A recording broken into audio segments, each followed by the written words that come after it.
घाटी में आतंकी बड़ी घटना को अंजाम देने की फिराक में है। एलओसी पर 200 से अधिक हथियारों से लैस आतंकवादी कश्मीर में घुसपैठ करने की फिराक में है। 200 आतंकवादियों में लश्कर-ए-तैयबा, जैश-ए-मोहम्मद, हिजबुल मुजाहिदीन और जमात-उद-दावा के सदस्य हैं। ग्रुप में शामिल नए आतंकवादियों को हमला करने और सुरक्षा बलों को निशाना बनाने का टास्क दिया गया है। आतंकवादियों की बॉर्डर पर और घाटी के अंदर डबल हमला करने की योजना है। जम्मू कश्मीर में पर्यटन को प्रभावित कर यहाँ की अर्थव्यवस्था को भी अस्थिर करने की कोशिश की है। अमरनाथ यात्रा को भी निशाना बनाया जा सकता है। आतंकी संगठन हिजबुल कमांडर बुरहान वानी की मौत को भी भुनाने में लगे हुए हैं। वे इससे युवाओं को आतंकी गतिविधियों में शामिल करना चाहते हैं। पीएम ने तंजानिया के राष्ट्रपति जॉन पोम्बे जोसेफ मागुफुली से मुलाकात की। पीएम मोदी की मौजूदगी में भारत और तंजानिया के बीच 5 अहम समझौतों पर हस्ताक्षर हुए। इस मौके पर पीएम ने कहा कि तंजानिया भारत का बेहद अहम पार्टनर है। भारत ने जांजीबार में जल आपूर्ति परियोजना के लिए तंजानिया को $9.2 करोड़ की सहायता की पेशकश की। पीएम ने कहा, हम आतंकवाद और जलवायु परिवर्तन की चुनौतियों के खिलाफ द्विपक्षीय, क्षेत्रीय और वैश्विक रूप से काम करने पर सहमत हुए हैं। पीएम ने कहा कि वो तंजानिया के 17 शहरों में पानी के प्रोजेक्ट पर भी काम कर रहे हैं। वो मागुफुली के जल्द से जल्द भारत दौरे को लेकर उत्सुक हैं। बीएसपी को नोट छापने की मशीन बताए जाने के बीजेपी अध्यक्ष अमित शाह के आरोपों को पार्टी सुप्रीमो मायावती ने घोर जातिवाद और ईर्ष्यापूर्ण मानसिकता की निशानी करार दिया है। उन्होंने कहा कि बीएसपी ने बहुजन समाज को लेने वाले से देने वाला समाज बनाया। पार्टी उन्हीं के थोड़े थोड़े आर्थिक सहयोग से अपने मानवतावादी अभियान को लगातार आगे बढ़ा रही है, जबकि खासकर बीजेपी, कांग्रेस और उनकी सरकारें बड़े बड़े पूंजीपतियों से धन लेने के कारण उनकी गुलामी करती है। गौरतलब है कि बीजेपी अध्यक्ष अमित शाह ने शनिवार को मऊ में अति पिछड़ा, अति दलित भागीदारी जागरूकता महापंचायत में बसपा मुखिया मायावती पर अपनी पार्टी को नोट छापने की मशीन बना देने का आरोप लगाया था। सरकार देश में बुनियादी ढांचे के आधुनिकीकरण की नई प्रौद्योगिकी के लिए अमेरिका से सहयोग लेगी। केंद्रीय मंत्री नितिन गडकरी इस सिलसिले में अमेरिका के शीर्ष अधिकारियों से मिलेंगे। बुनियादी क्षेत्र में विदेशी निवेश आकर्षित करने के मकसद से गडकरी अमेरिका दौरे पर रवाना हुए हैं। देश के ढांचागत क्षेत्र को अरबों डॉलर के निवेश करने की जरूरत है। अधिकारियों ने बताया कि गडकरी राजमार्ग परियोजनाओं, निर्माण सामग्री, उपकरण, सुरंग निर्माण, स्मार्ट परिवहन प्रणाली, सड़क सुरक्षा और प्रशिक्षण संस्थान के संदर्भ में नई से नई प्रौद्योगिकी के लिए अमेरिका से सहयोग की मांग करेंगे। गडकरी अमेरिकी परिवहन मंत्री एंथनी फॉक्स से मिलेंगे। भारत को अगले 5 साल में राजमार्ग क्षेत्र में करीब $150 अरब के निवेश की उम्मीद है।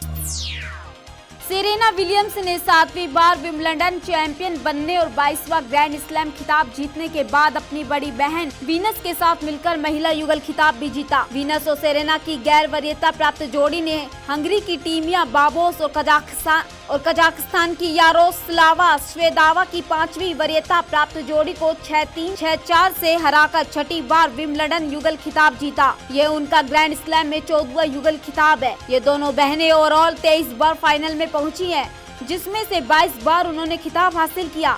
उन्हें 1999 में सैन डिएगो में युगल फाइनल में हार झेलनी पड़ी थी। इससे पहले सेरेना ने एंजेलिक कर्बर को 7-5, 6-3 से हराकर महिला एकल का खिताब जीता था।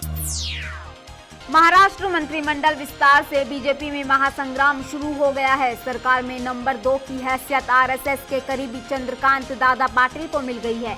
वहीं 2 सबसे ताकतवर मंत्री पंकजा मुंडे और विनोद तावड़े से उनके एक मंत्रालय छीन लिए गए हैं।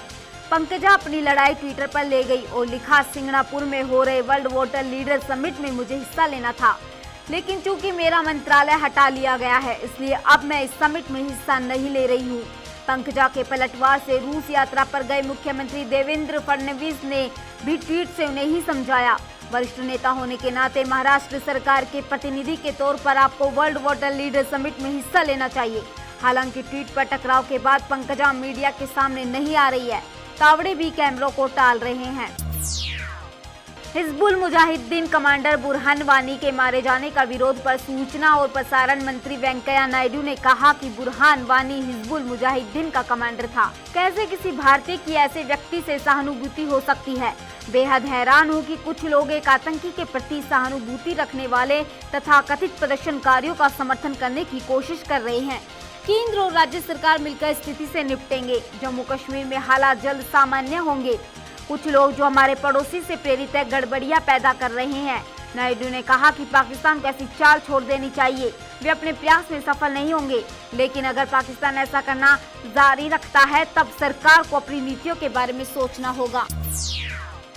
बीएसपी मुखिया मायावती पर चुनाव में टिकटों की नीलामी करने का आरोप लगाते हुए एक और नेता और पूर्व विधायक रविंद्रनाथ त्रिपाठी ने पार्टी को छोड़ दी है। जौनपुर जिले के बरसठी विधानसभा सीट से विधायक रह चुके त्रिपाठी ने आज यह आरोप लगाया कि बीएसपी सुप्रीमो मायावती बाबा साहब भीमराव अंबेडकर और पार्टी के संस्थापक काशीराम के मिशन से भटक गई है। त्रिपाठी ने आरोप लगाया कि बीएसपी अब गुंडा माफिया और पूंजीपतियों की पार्टी बन गई है।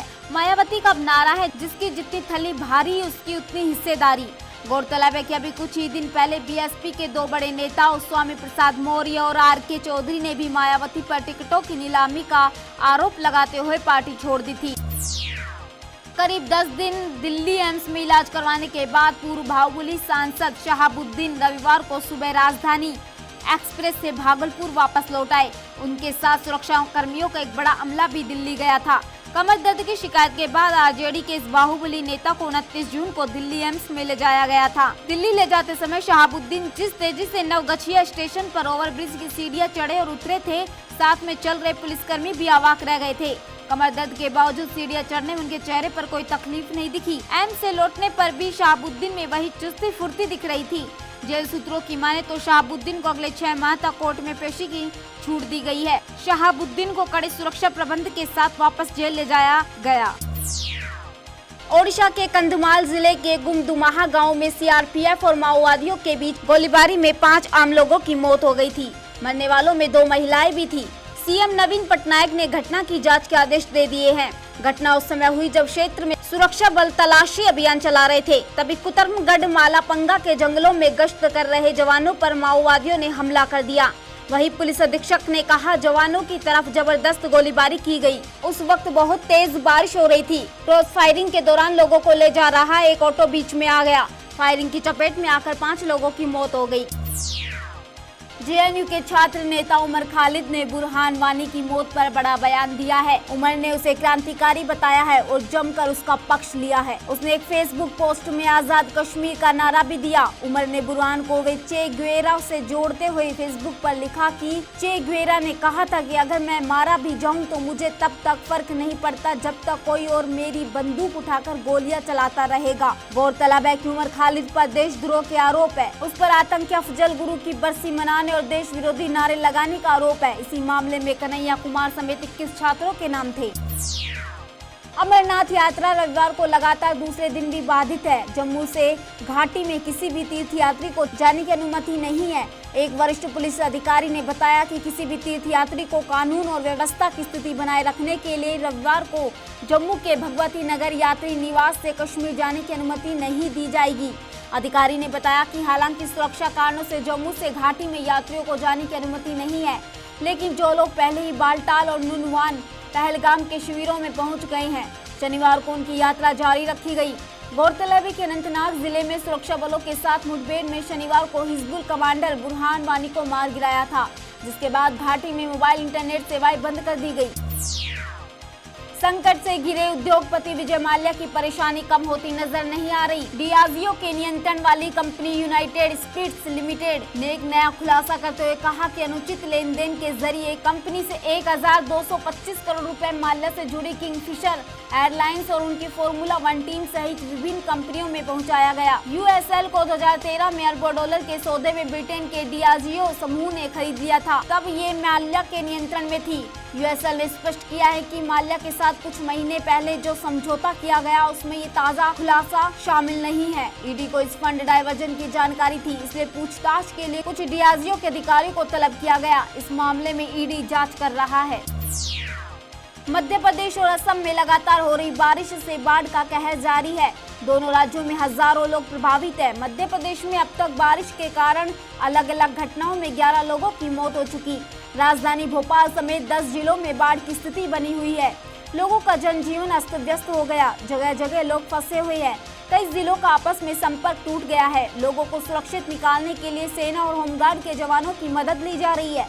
प्रदेश की 7 नदियां नर्मदा, पार्वती, चंबल, केन, तवा, तमस और सुनार नदियां उफान पर है। इधर ब्रह्मपुत्र नदी का पानी 8 जिलों में प्रवेश कर जाने के कारण असम में 1.5 लाख से अधिक लोग प्रभावित हुए। कुछ स्थानों पर इसकी सहायक नदियों का तटबंध टूट जाने के कारण कई गांव डूब गए हैं।